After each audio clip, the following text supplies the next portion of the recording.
नमस्कार। युग भारती के इस मंच पे मैं अर्पिता मिश्रा आपका पुनः स्वागत करती हूँ। आज हमारे मध्य पंडित दीनदयाल विद्यालय के भूतपूर्व रसायन विज्ञान के अध्यापक आचार्य राजेश शुक्ला जी उपस्थित हैं। आइए उनका साक्षात्कार लेते हैं।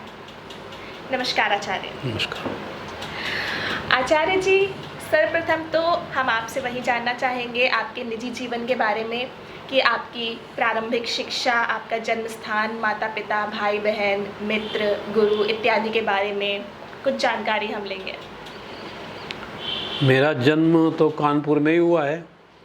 1947 में मेरा जन्म हुआ और मैंने कानपुर में ही रह करके शिक्षा प्राप्त की, बीएससी तक शिक्षा प्राप्त की और उसके बाद मैं दीनदयाल विद्यालय में पहुंच गया।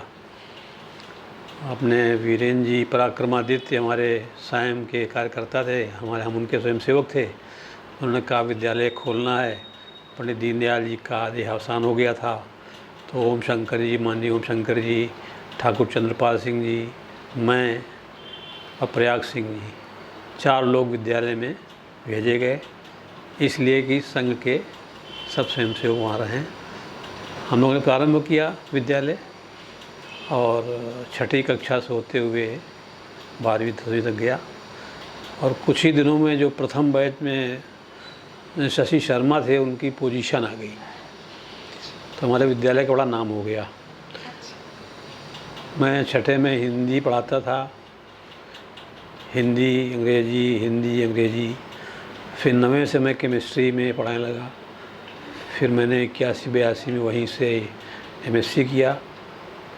फिर वहीं मेरे लेक्चर से मैं फिर रसायन विज्ञान का अध्यक्ष हो गया और हमारे छात्र लगातार 23 पोजीशन हमारे विद्यालय में आई।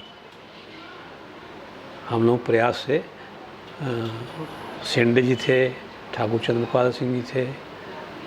हमारा तो विशेष ये रहता था कि जो बहुत कमज़ोर छात्र हों उनको हमें दे दिया था तो वो फर्स्ट क्लास आते थे और जो बहुत पोजीशन वाले छात्र थे उनको हमें दिया जाता था। तो हमारा कुछ ऐसा व्यवहार था कि थोड़ा बालकों के प्रति बहुत ज़्यादा मिलकर हम रहते थे। तो अपने मन की बात वो करते थे तो उनके केवल पीठ में हाथ रखने की जरूरत थी। वो अपने आप ही, हम कोई बड़े विद्वान नहीं हैं लेकिन वो इतना ज़्यादा बढ़ जाते थे आगे। एक प्रदीप शुक्ल लड़का था, वो हाई स्कूल में उसकी 5वीं पोजीशन आई, जानते हैं। एक उसकी फिर 4थी पोजीशन आई, वो हमारे गांव का रहने वाला था। तो अध्यापक कुछ नहीं करता है, अध्यापक केवल उनको राह दिखाता है। बच्चों के अंदर स्वयं प्रतिभा होती है, ज्ञान को हम लोग उनको दे देते हैं। और आजकल देखो ऑनलाइन पढ़ाई हो रही तो अध्यापक की जरूरत ही नहीं है। वो तो परिस्थितियों की वजह से है आचार्य जी, है ना। तो हम लोग तो विद्यालय अपने जितना था और हमको इसलिए रखा था वीरेंद्र जी ने कि हमको माननीय अशोक सिंघल ने गीत बहुत अच्छे सिखाए थे। तो हम जैसे कार्यक्रमों में गीत प्रतियोगिता है ये हम कराते थे ज़्यादातर ये। तो आचार्य जी, इसके अतिरिक्त हम जानना चाहेंगे कि आपके जीवन में जैसे आपका विवाह, जीवन साथी, आपके बच्चे और घर परिवार के बारे में। हमारा विवाह हमारी 1978 में हुआ और फिर हमारे बच्चे 2 हुए और दोनों पढ़ने लगे। दोनों, एक दीनदयाल विद्यालय में था, एक जवाहर में लड़की थी। और उसके बाद में हमारी श्रीमती भी पढ़ाने लगी। हमारे माता पिता भी यहीं रहते थे। हमारे 7 भाई हैं, 7 में से 2 नहीं रहे और एक हमारे भाई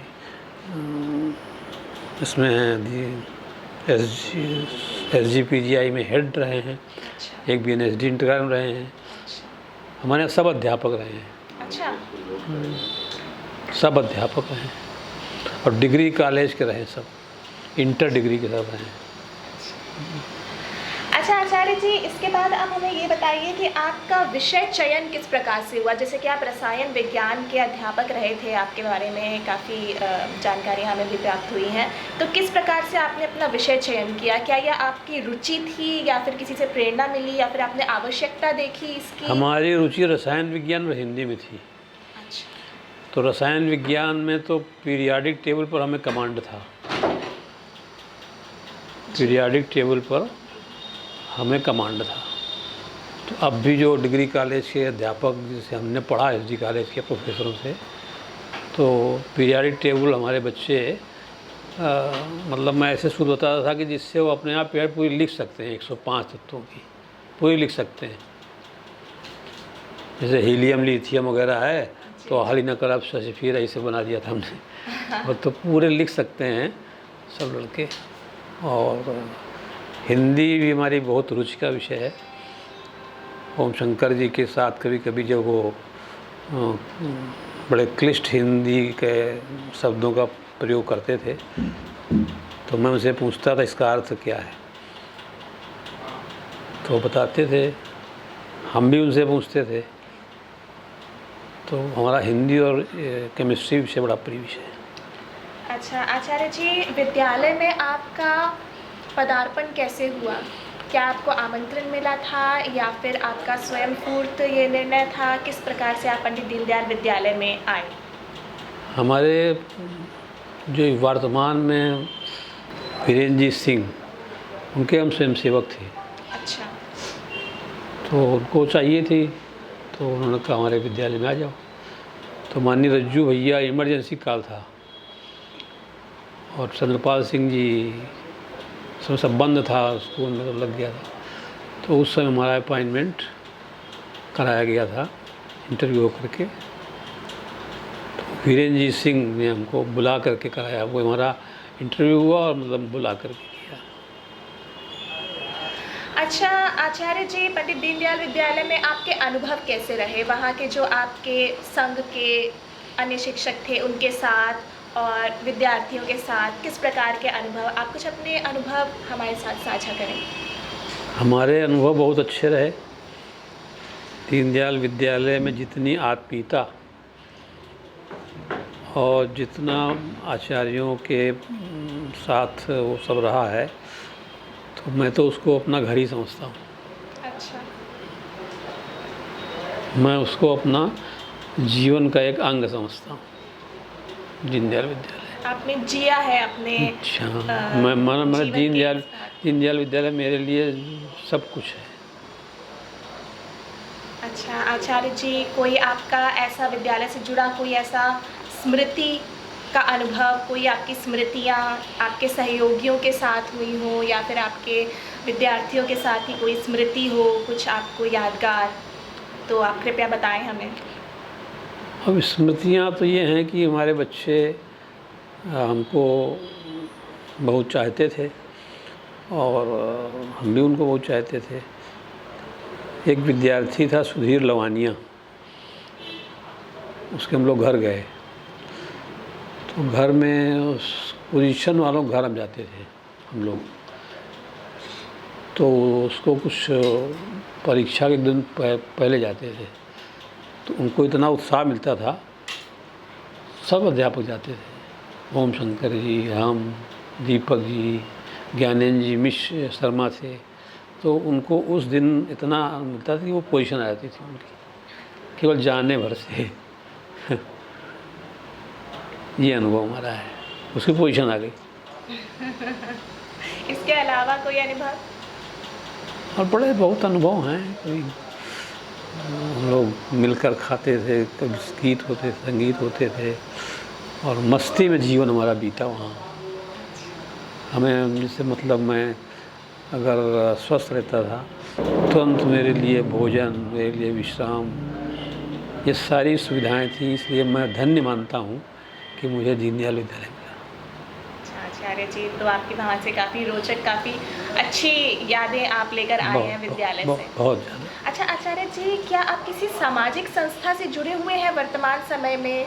हम राष्ट्रीय स्वयंसेवक संघ से जुड़े हुए हैं 1962 से और अभी भी मैं काम कर रहा हूँ वर्तमान मेरा दायित्व नगर संघचालक का है। मैं यहाँ पर कार्य कर रहा हूँ। आचार्य जी, क्या आपका जीवन का कोई लक्ष्य शेष है जिसे आप प्राप्त करना चाहते हो अभी? अब तो मुझे यही जो संघ के द्वारा राष्ट्रीय स्वयंसेवक संघ का लक्ष्य है कि सर्वे भवन्तु सुखिनः, सर्वे सन्तु निरामया, और हिंदू हिंदू एक रहें, भेदभाव को नहीं सहें। वैसे हम मुसलमान के विरोधी नहीं हैं, लेकिन वास्तव में हम लोग चाहे मुसलमान भी यहाँ का हिंदू ही है। अभी मोहन भागवत जी ने कहा है कि हिंदू मुसलमान का डीएनए एक ही है, कोई भी यहाँ पर मुसलमान नहीं है, सब हिंदू हैं। तो समाज में एक रास्ता हो, और युग भारती जितना अच्छा कार्य कर रही है उतना अच्छा कार्य संघ के समानांतर कार्य युग भारती कर रही है। युग भारती हमारी संस्था, जैसे हम लोग अस्वस्थ हुए तो इनको फ़ोन करेंगे, ये आ जाएंगे, वो आ जाएंगे। तो ये बड़ा हमारे लोगों का मतलब बड़े आत्मीय हमारे लोगों के, मतलब इनको बस केवल देख लेते हैं, जैसे उनके नाम देख लेते हैं, अजय शंकर हैं या मनीष कृष्णा हैं या विवेक भागवत हैं या हमारे एक प्रदीप शुक्ल थे या अनुपम त्रिवेदी एक था हमारा छात्र। तो ये हमारे बड़े प्रिय छात्र हैं, सभी प्रिय छात्र हैं। आचार्य जी, आपके जीवन के जो उद्देश्य है उसमें युग भारती किस प्रकार से और ज़्यादा सहयोगी हो सकती है? क्या आप कोई सुझाव देना चाहेंगे युग भारती के लिए, अपनी तरफ से इसको और बेहतर बनाने के लिए? युग भारती को चाहिए कि जितने भी युग भारत बच्चे हैं, हम लोगों के समय के बाद के बच्चे भी जुड़े रहें और उनको बराबर एक संगठित करते हुए देश भर में फैल करके और समाज का कोई ना कोई कार्य करें। समाज का कार्य जी कर भी रहे हैं। अजय शंकर खुद ही कर रहे हैं कि खुद ही जाने कितने लोगों को भोजन और पानी दे रहे हैं। तो खुद ही आपके सामने उदाहरण बैठे हुए हैं जो कि कर रहे हैं। मतलब ये कहने की बात नहीं, हमारे सामने अजय शंकर हैं, ये स्वयं ही इतना कर रहे हैं कि आपको उदाहरण ही सामने प्रस्तुत है। हम तो उस पर उनका पढ़ा करते हैं ना। अच्छा, हाँ, तो आप संपर्क में हैं? हम बराबर तरीके से। पूरी तरह से। आचार्य जी, अब आप क्या हमें पंडित दीनदयाल विद्यालय के इतिहास के बारे में कुछ जानकारी देंगे? इतिहास तो बता चुका मैं आपको कि प्रारंभ तीन चार आचार्यों से हुआ था, एक कमरे से हुआ था। बढ़ते बढ़ते ये एक पूरे भारत में युग भारती संस्था बनी। एक कमरे छोटे से हुआ था, हम 3 आचार्यों से, और पूरे देश में युग भारती, हमारे पढ़ाए हुए जज, हमारे पढ़ाए हुए डीएम, एक संतोष मल है वो डीएम है, एक विवेक द्विवेदी हैं यहाँ पर प्रधानाचार्य हैं, कई डीएम हमारे संघ अधिकारी कहते भी हैं, हमारे पास आते हैं, कहते हैं इन्होंने जाने कितने डीएम और जाने कितने क्या नाम इंजीनियर डॉक्टर निकाल दिए, है कि नहीं? आचार्य जी, इसके अतिरिक्त क्या संघ इतिहास के बारे में आप हमें कुछ जानकारी देंगे? संघ इतिहास की तो पत्रिका ले लीजिए हमसे, आप पढ़िए। 1925 शुरू हुआ है, 90 साल हो गए हैं। अब संघ लगभग संघ के सारे स्वयंसेवक जो है वो प्रधानमंत्री वगैरह बन गए हैं। अब आगे आने वालों में अगर 10 साल और संघ रहा तो ये हिंदू राष्ट्र हो जाएगा। हमारा लक्ष्य हिंदू राष्ट्र होना। अभी मोहन भागवत जी ने कहा हिंदू मुसलमान सब एक ही हैं, तो हिंदू राष्ट्र हम मुसलमानों का विरोध नहीं करते हैं, लेकिन हम चाहते हैं कि वो भी सब हिंदू बन जाएं। माननीय अशोक सिंघल जी ने कहा था कि एक गंगा जल हम छिड़केंगे, सारे मुसलमानों के ऊपर वो सब हिंदू हो जाएंगे। सबको हिंदू बनाना हमारा लक्ष्य है। अब कब सफल होते हैं ये बात अलग है। अच्छा आचार्य जी, पंडित दीनदयाल उपाध्याय जी के बारे में, उनके निजी जीवन के बारे में, उनके बारे में आप कुछ बताना चाहें तो? दीनदयाल जी उपाध्याय के साथ में रहा हूँ और मैंने उनकी बैठकों में एकदम आमने सामने से उनसे मैंने बातचीत की। हमसे उन्होंने एक प्रश्न पूछा एक बार, मैं जब OTC कर रहा था, होगा 12वीं कक्षा में, तब दीनदयाल जी हमारे सामने बैठे थे और उन्होंने पूछा कि ये सिख जो है हिंदू है या अलग है? तो तो हमें उस समय समझ में नहीं आया हिंदू अलग है, तो हमने कहा हिंदू ही है, तो कहने लगे हाँ ठीक है।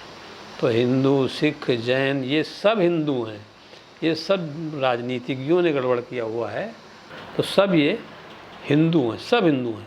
और मैं तो कहता हूँ पूरा विश्व हिंदू है, क्योंकि सबसे पहले सनातन धर्म ही था। अमेरिका कुछ भी हो, सब पहले मनु भगवान हुए, तो सब हिंदू थे। 18 साल पुराना ईसाई धर्म है, 14 साल पुराना ईसाई, सब हिंदू थे। तो सब ये है। दीनदयाल जी से मैं बिल्कुल प्रत्यक्ष मिला हूँ। अच्छा आचार्य जी, श्रीमती सुशीला बूजी के बारे में आप कुछ जानकारी हमें देंगे क्या? वो हम लोग जब जाते थे तो आती थी विद्यालय में, कार से आती थी, और हम लोग खिलाया करते थे बच्चों को, तो बैठ कर देखती थी, और सबके लिए सेव नाश्ता वगैरह लाती थी। मुझे बहुत प्यार करती थी बच्चों से, सारे जीवन उन्होंने अपने बेच करके विद्यालय खड़ा किया। तो उनके प्रति श्रद्धा अगाध है, क्योंकि दीनदयाल जी को अपना भाई मानती थी। अच्छा। और उन्हीं की स्मृति में उन्होंने तय कर दिया था कि अब भी उनका परिवार जितना है वो दीनदयाल उपाध्याय के प्रति समर्पित है। चाहे यतीन्द्र सिंह हों, वीरेंद्र जी सिंह जी हों, बानी बैरिस्टर साहब हों, दीनदयाल जी के प्रति तो सारा देश ही समर्पित है। आचार्य जी, वर्तमान शिक्षा व्यवस्था जो है, इसके बारे में अगर आप कुछ अपने शब्दों में क्या कहना चाहेंगे? वर्तमान शिक्षा प्रणाली ठीक नहीं है। ऑनलाइन क्लास, इससे बच्चों में संस्कार नहीं पड़ रहे हैं, ना बच्चे खेल पा रहे हैं। शिक्षा प्रणाली पुरानी ही ठीक थी, उसमें खेल रहे थे, बच्चों की आंखें खराब हो रही हैं। हमने तो पढ़ा था कि माता जी तो लेटी हुई हैं और बच्चा पढ़ा, माता जी पढ़ रही हैं, बच्चा लेटा हुआ है। ये ऑनलाइन पढ़ाई है। माता जी पढ़ रही हैं और बच्चा सो रहा है। ये कोई ऑनलाइन पढ़ाई है? ये बिल्कुल दोषपूर्ण है एकदम। जब तक कांटेक्ट शिक्षक से नहीं होगा तब तक बच्चे में विकास नहीं हुआ। लेकिन वर्तमान के हिसाब से ठीक है, हम दोषपूर्ण तो नहीं कहेंगे, लेकिन बहुत अच्छी नहीं है। अच्छा, तो इसका मतलब आप वर्तमान शिक्षा प्रणाली का जो व्यवस्था है उससे आप सहमत नहीं हैं? नहीं, सहमत हैं, लेकिन जो टीचर से कांटेक्ट होना चाहिए वो बहुत ज़रूरी है। हम सहमत हैं। अच्छा आचार्य जी, आप परिवार, समुदाय और समाज, इनके बारे में आप क्या कहेंगे? परिवार तो एक अंग होता है और समाज और बड़ा अंग होता है। और क्या बताया? समुदाय तो विभिन्न जातियों के होते हैं, वो अलग चीज़ है। परिवार एक होता है, समाज एक होता है। ये तो सब आप जानते हैं, कोई बहुत ऐसी बात नहीं। अच्छा आचार्य जी, आप हिंदू धर्म के बारे में, जैसे अभी आपने कुछ हमको जानकारियाँ दिया भी कि सनातन धर्म था, सबसे पहले था ये, और एक तरह से यही धर्म ही है। सिख और आपके जैन और बौद्ध सब हिंदू ही होते हैं। हिंदू धर्म के बारे में आपके निजी विचार क्या हैं? ये तो आपने दीनदयाल उपाध्याय जी के विचार बताए थे, आपके निजी विचार हिंदू धर्म के बारे में क्या है? हिंदू धर्म सर्वश्रेष्ठ है। सर्वश्रेष्ठ।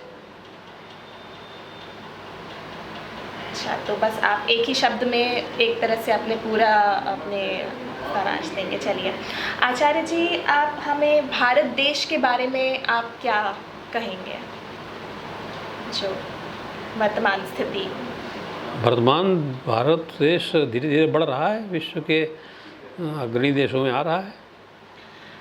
आचार्य जी, विश्व परिदृश्य के बारे में आप क्या कहेंगे? जो परिदृश्य ठीक है, तो अब जब से अपने नरेंद्र मोदी आए हैं तो उसका स्थान बढ़ा है। अच्छा आचार्य जी, युग भारती के बारे में आप और क्या कहेंगे? युग भारती एक बहुत अच्छी संस्था है, और ये धीरे धीरे अगर विकसित होगी तो हो सकता है संघ का जैसे आनुषंगिक कार्य हैं, मजदूर संघ है, विद्यार्थी परिषद है, ऐसे युग भारती भी एक संगठन है। ये संघ का ही संगठन है। इसमें ये सब स्वयंसेवक हैं, ये सब संघ के कट्टर स्वयंसेवक हैं, शाखा बढ़ जाते हैं, लेकिन ये सब हमारे राष्ट्रीय स्वयंसेवक संघ की आनुषंगिक संगठन दीनदयाल विद्यालय भी है। और ये सारे लोग हमारे ही, और युग भारती बहुत अच्छा कार्य कर रही है। मैं तो बहुत ही प्रसन्न हूँ और चाहता हूँ कि युग भारती जितना आगे बढ़ सके उतना अच्छा है। आचार्य जी, हम आपका साक्षात्कार आपके साथ अभी जारी रखेंगे, बस एक छोटा सा अंतराल के बाद। ठीक ठीक। आचार्य जी, इस श्रृंखला में आप हमें परम पूज्य श्री गुरु जी के बारे में कृपया कुछ बताएं, आपके क्या विचार? परम पूज्य श्री गुरु जी ने हमारे विद्यालय का भूमि पूजन किया था और मैं भी उस समय उपस्थित था। हनुमान जी की जो मूर्ति थी उस पे नीचे वो जड़ी हुई नहीं थी, तो माननीय वीरेंद्र जी से गुरु जी ने देखते ही कहा कि ये जड़ी नहीं है, तो रातों रात शिवालय से आकर के उसको फिक्स किया गया। अच्छा। और वो हनुमान जी की मूर्ति अब टूट चुकी, अब नई आ गई है। परम पूज्य गुरु जी ने वहीं पर सूर्य नमस्कार किए थे, वहीं भोजनालय में भोजन किया था और हमसे साक्षात वार्ता भी हो चुकी है। अच्छा, तो आप बस इतना ही उनके बारे में कहेंगे? और आचार्य जी, आप पूज्य श्री अशोक सिंघल जी के बारे में आपके क्या विचार हैं? मान्यवर अशोक सिंघल हमारे अत्यंत प्रेरणा स्रोत हैं। उन्हीं के कहने पर मैं प्रचारक निकला। मैं दीनदयाल विद्यालय को छोड़कर संघ कार्य के लिए चला गया और उन्होंने हमको बहुत से गीत सिखाए और वो एक ऐसे महापुरुष हैं कि जिन्होंने राम मंदिर आंदोलन शुरू करके भारतीय जनता पार्टी को शीर्ष स्थान पर लाने वाले अशोक सिंघल ही हैं। उन्हीं का प्रयास है। वो एक प्रकार से उसके नींव के संस्थापक हैं और भारतीय जनता पार्टी अशोक सिंघल के द्वारा किए गए आंदोलन के कारण ही सत्ता पर आई है। मैं उनसे बहुत ज़्यादा प्रभावित हूँ और मेरा पूरा घर, मेरे पूरे घर के, मेरी माता जी, मेरे पिताजी, मैं तो उनका बहुत ही मतलब अनन्य भक्त हूँ। अच्छा आचार्य जी, पूज्य श्री नरेंद्रजीत सिंह जी के बारे में आप क्या कहेंगे?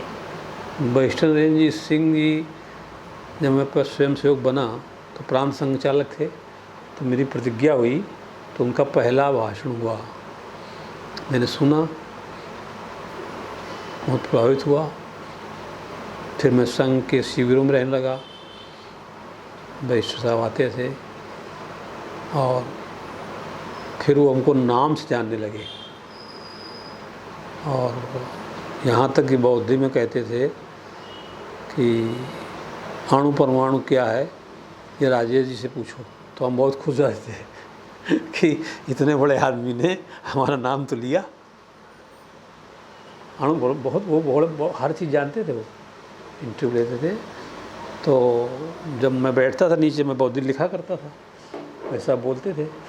तो उन्होंने कहा कि अणु परमाणु और क्या क्या है, तो ये राजेश जी से पूछो। तो मैं समझता था इतना बड़ा महापुरुष मेरा नाम ले रहा है, तो मैं कितना गदगद हो जाता था, ये मैं ही जानता हूँ। जब मिलते थे तो पहले हाथ जोड़ लेते थे। ये परंपरा हम हाथ, अभी वीरेंद्र जी भी सही है, पहले वो हाथ जोड़ेंगे, आप बाद में हाथ जोड़ेंगे, वो पहले हाथ जोड़ लेंगे। यही बात नरेंद्रजीत सिंह में थी। तो उनके परिवार की विनम्रता, ये मतलब हमारी समझ में कानपुर में हैं परिवार ऐसे, लेकिन बहुत ही वो श्रेष्ठ महापुरुष थे। आचार्य जी, इसके अतिरिक्त कोई अन्य प्रेरणा स्रोत, व्यक्ति अथवा संस्था आपके विचार में हो जो? देखिए, सैकड़ों व्यक्ति राष्ट्रीय स्वयंसेवक संघ में ऐसे हैं जो प्रेरणा स्रोत हैं, जिनको हम प्रचारक के नाम से जानते हैं। दत्तोपंत ठेंगड़ी, आपने नाम सुना होगा, और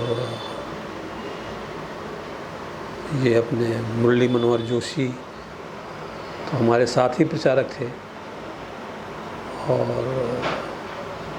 बहुत से ऐसे डॉक्टर, परमपूज्य डॉक्टर हेडगेवार को हमने देखा नहीं, गोखले जी, और यहाँ पर जितने भी ऐसे लोग हैं तो सभी श्रेष्ठ हैं। प्रत्येक स्वयंसेवक श्रेष्ठ है, प्रत्येक हमारा विद्यार्थी श्रेष्ठ है। एक मंत्र है, अमंत्रम अक्षरम नास्ति। कोई ऐसा अक्षर नहीं जिसका मंत्र न बनता। नास्ति मूलम अनौषधा, और कोई ऐसी औषध नहीं है मूल इसकी औषध न बनती हो। अयोग्या पुरुषो नास्ति योजकस्त दुर्लभा। पुरुष ऐसा होना चाहिए जो उसकी योजना कर सके। तो इसलिए प्रत्येक व्यक्ति श्रेष्ठ है, लेकिन संघ के या अन्य जैसे वो अन्य जगह जैसे जयप्रकाश नारायण हैं, लोहिया जी हैं, या स्वामी विवेकानंद हैं, जितने भी हैं ये महापुरुष, ये सब प्रेरणा स्रोत हम लोग। आचार्य जी, आपने बड़े ही संक्षेप में और सटीक उत्तर दिए हैं हमारे सभी प्रश्नों के। हम अंत में इसलिए चाहेंगे कि आप, हमने सुना है कि आप बहुत अच्छा संगीत भी गाते हैं। गाते थे, लेकिन अब हमारा स्वास्थ्य, फिर भी अपने पुराने विद्यार्थियों के लिए, अपने सहयोगियों के लिए अगर आप कोई छोटा सा मुखड़ा गाएंगे या फिर कुछ एक दो शब्द। ठीक है, हम एक गीत कह दे रहे हैं, अच्छा लगेगा, लेकिन हमारी उतनी ताकत नहीं है, लेकिन हम एक गीत कह दे रहे हैं। जय भारती, जय भारती, स्वर्ग ने थी जिस तपोवन की उतारी आरती। जय भारती, जय भारती, ज्ञान रवि किरणें जहाँ फूटी प्रथम विस्तृत भवन में।